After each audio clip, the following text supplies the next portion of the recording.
걱정돼 죽겠다. 아프지 마라. 고맙다. 사랑한다. 툴툴대지 말고 다정하게 얘기 좀 해주지. 나에게는 사람들의 남은 수명이 보인다. 좋아해.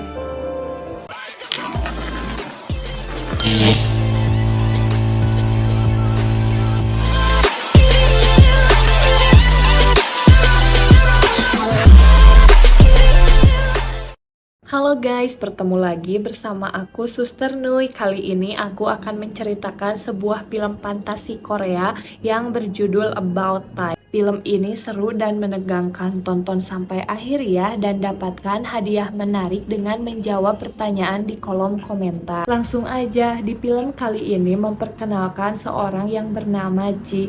Dia gadis yang cantik dan ceria yang mempunyai mimpi untuk menjadi penyanyi yang terkenal. Di balik keceriaannya, dia menyembunyikan rahasia kelam yang tidak masuk akal. Dia memiliki kekuatan untuk melihat berapa banyak waktu yang tersisa untuk seseorang. Namun baginya kekuatan itu adalah kutukan karena dia tidak bisa berbuat apa-apa terhadap kematian tersebut.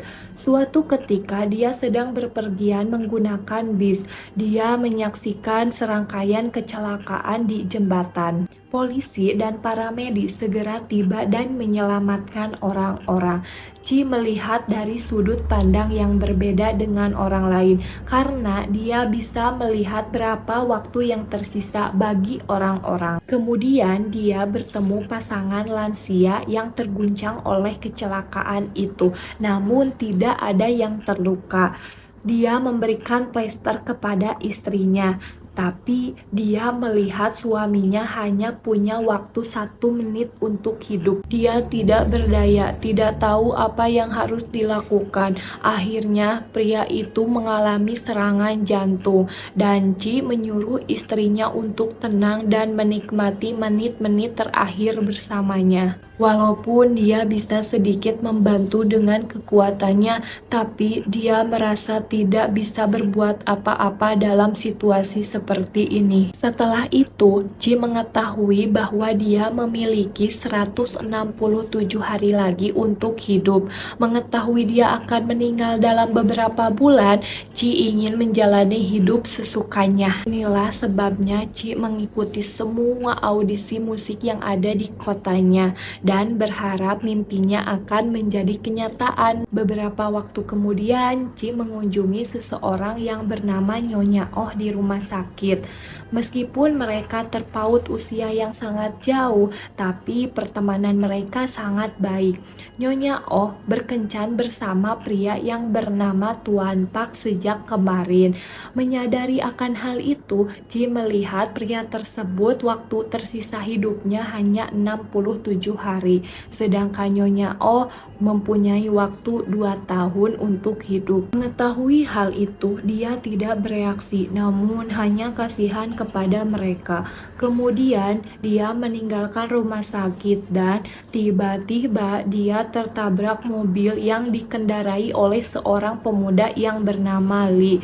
Dia adalah putra seorang pengusaha kaya dan pemilik perusahaan hiburan. Ji tidak terluka, tapi bukannya meminta maaf, Lee malah menyalahkan Ji karena ceroboh. Mereka bertengkar dan Lee memaksa Ji untuk duduk di kursi roda, kemudian membawanya untuk diperiksa ke dokter. Hal ini menyebabkan Ji terlambat mengikuti audisi. Dia meminta tumpangan dan masuk ke dalam mobilnya, tapi Lee tidak juga menjalankan mobilnya. Ji melihat bahwa Lee takut untuk mengemudi, sehingga dia mengambil alih dan menjalankannya. Setelah dia mengucapkan selamat tinggal kepadanya, Lee menyadari bahwa kuncinya terbawa oleh Ji, dan dia pun mengikuti sampai ke ruang audisi. Salah satu juri di audisi tersebut bernama Jo. Dia adalah seseorang yang sangat perfeksionis. Ji pun gugup, tapi dia berhasil menyanyikan lagu cinta dengan sangat baik. Lee menonton dan kagum terhadap bakat Ji. Tapi Jo mengatakan penampilannya kurang bagus. Dia menyuruh Ci untuk lebih menghayati lagu tersebut. Ci panik dan mengamati penonton. Setelah melihat Lee, dia bergegas menghampiri Lee dan memberikan ciuman di bibirnya. Tapi Jo tetap tidak terkesan dan menolaknya. Lee pun terkejut atas keputusannya. Dia mengikuti Ci untuk keluar ruangan dan membentak Ci untuk mengembalikan kuncinya. Ci mengembalikan kuncinya dan meminta maaf. Lalu dia pergi sambil menangis. Melihat Ci menangis, Lee pun merasa tidak enak karena sudah membentaknya. Pada malam harinya, Ci bertemu dengan sahabatnya yang bernama Sung Hye. Dia mengetahui kemampuan uniknya. Lalu dia bertanya, adakah yang bisa Ci lakukan? Lalu Ci menjawab, apapun yang dilakukannya, orang-orang tetap mati meskipun dalam keadaan baik-baik saja. Sementara di tempat lain, Lee sedang menemui pacarnya yang bernama Bi. Dia adalah anak dari seorang pengusaha kaya. Berbeda dengan Lee, Bi orangnya arogan dan manipulatif. Dia selalu menerima cincin ketika Lee melamarnya tanpa mengatakan ya atau tidak. Dia mengetahui bahwa Lee tidak benar-benar mencintainya dan dia ingin Lee merasakan hal yang sama sebelum mereka menikah. Besoknya, Lee akan pergi ke Cina untuk menemui investor. Di sisi lain, Ci mendapatkan tawaran untuk menjadi pemadu lagu di Cina, sehingga dia pun berpamitan kepada ibu dan adiknya. Lee tiba di Cina, begitupun dengan Ci. Mereka tidak sengaja bertemu dan mereka menginap di villa yang sama. Sekretaris Ci berkata bahwa mereka besok akan menyelam bersama. Walaupun sedikit takut, tapi Lee tidak bisa menolak keinginan investor. Besoknya, dia bersiap untuk menyelam. Dia ditemani oleh Ci sebagai instruktur selam. Mereka pun mulai menyelam dan menikmati keindahan bawah laut dan kembali ke permukaan. Ci menyadari bahwa Lee tidak ikut ke permukaan. Dia pun panik dan menyelam kembali ke bawah laut. Ci melihat Lee tenggelam. Dia memberikan oksigen dan menggenggam tangannya untuk membawanya ke permukaan. Ci melihat ke arah tangannya dan melihat sisa waktunya berhenti. Dia terkejut dan shock. Saat terbangun, dia melihat ke arah tangan dan sisa hidupnya kembali berjalan. Dan tiba-tiba Lee datang dan anehnya sisa waktunya kembali berhenti. Dia pun mencoba menjauh dari Lee dan seperti yang diperkirakan sisa hidupnya kembali berjalan. Lee pun mendekati kembali dan seketika itu sisa waktunya pun berhenti. Ci pun kembali ke Korea dan menceritakan kepada sahabatnya. Sung Hye pun terkejut akan hal itu dan anehnya Ci tidak bisa melihat sisa waktu hidup Lee. Seminggu berlalu, Ci mengetahui informasi bahwa Lee akan bekerja sama dengan Direktur Jo untuk mengadakan pertunjukan musik yang mega. Ci pun berkata bahwa dia akan mengikuti pertunjukan tersebut. Mimpinya akan menjadi kenyataan sekaligus bisa dekat dengan Lee. Hari berikutnya, Ci berlatih sekuat tenaga untuk mempersiapkan yang terbaik untuk audisinya. Sementara Lee sedang rapat dengan Direktur Jo. Direktur Jo meminta untuk pemilihan talent diserahkan kepadanya. Namun Lee ingin ikut campur karena dialah yang mengadakan pertunjukan tersebut. Pada hari audisi, Ci menyanyikan lagu dan tampil lebih baik dari sebelumnya. Mendengar lagu tersebut, Lee merasakan sensasi aneh dalam hatinya, seolah hatinya mengerti irama lagu tersebut.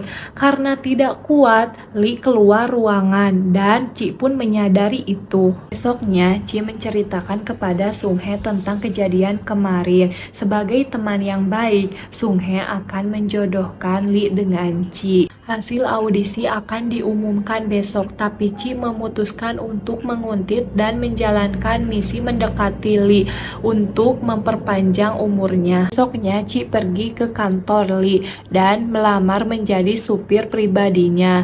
Tapi Li malah mengusirnya dan Ci pun memohon agar dia menjadi supir pribadinya karena dia adalah supir terbaik. Ketika Li pergi, dia mengikuti dan lancang memberhentikannya. Bahkan dia dengan berani mengajak Li untuk berkencan dan Li pun menolaknya. Ketika pembicaraan sedang berlangsung, datang 3 orang untuk mengganggu Ci. Ternyata 3 orang tersebut suruhan Sung Hye agar Li menyelamatkannya. Bukannya menyelamatkan, Li malah memanggil dan membawa ketiga orang tersebut ke kantor polisi. Akhirnya mereka pun diperiksa. Saat sedang menunggu pemeriksaan, Ci tertidur di bahu Li.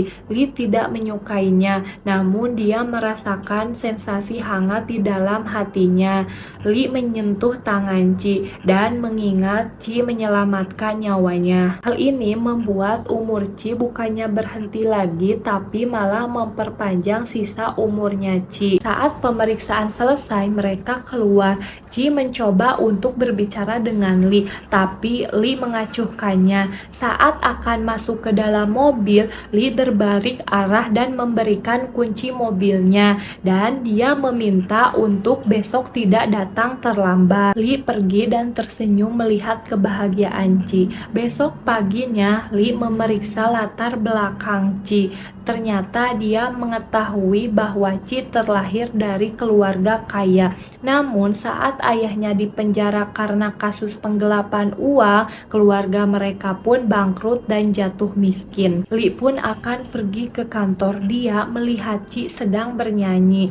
Hanya dengan melihat Ci bernyanyi membuat Li menjadi tenang. Dalam perjalanan sebisa mungkin dia tidak memandang Ci, namun dia tidak bisa berhenti memikirkannya. Bahkan saat sedang di kantor dia terus memikirkannya. Hal ini membuat dia sedikit gila dan menganggap laptop adalah Ci, dan dia meneriakinya. Saat berjalan, Ci dan Li bertemu dengan Direktur Jo. Direktur Jo memuji penampilan Ci saat audisi. Dia mengatakan bahwa penampilannya semakin membaik. Hal itu membuat Ci senang dan terus membicarakannya.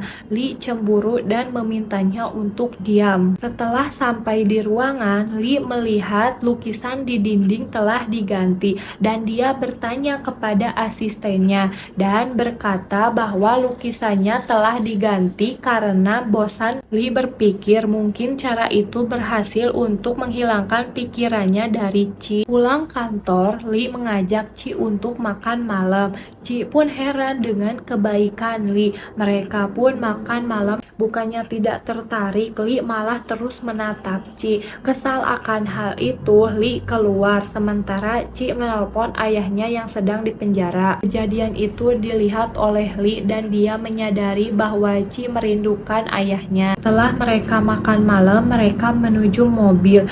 Ci berjalan mundur dan tiba-tiba kakinya tersandung. Saat akan terjatuh, Li memeganginya dan dengan terkejut Ci melihat sisa waktunya mundur. Li mengajaknya nonton. Sebagai karyawan yang baik, Ci tidak bisa menolaknya. Saat sedang menonton, Ci ingin memastikan sisa waktunya lagi. Dia mencoba memegangi tangan Li. Li pun merasakannya dan timbullah suasana canggung. Untuk menutupi suasana canggung, Ci memakan cemilan dan tiba-tiba Li langsung menggigit cemilan dari bibir Ci. Ci terkejut dan pipinya merah. Kemudian dia melihat sisa waktunya ternyata benar berjalan mundur. Besoknya Ci mendapatkan email bahwa dia belum terpilih menjadi penyanyi dalam pertunjukan ini. Dia bertemu dengan Direktur Jo dan berkata bahwa Ci kurang menghayati nyanyiannya.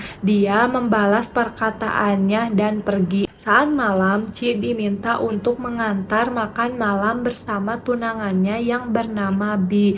Li menjelaskan kepada Bi bahwa Ci adalah sopir pribadinya yang baru. Di dalam perjalanan, Li meminta untuk Ci pulang, tapi Ci berkata tidak apa-apa. Li dan Bi makan di dalam restoran, sedangkan Ci makan di luar restoran. Selama makan, Li melihat ke arah Ci. Sadar akan hal itu, Bi kesal dan pergi ke kamar kecil. Kesempatan itu digunakan Lee untuk menemui Chi dan menyeretnya keluar. Dia marah kenapa mau melakukannya, padahal dia tahu bahwa Chi menyukainya.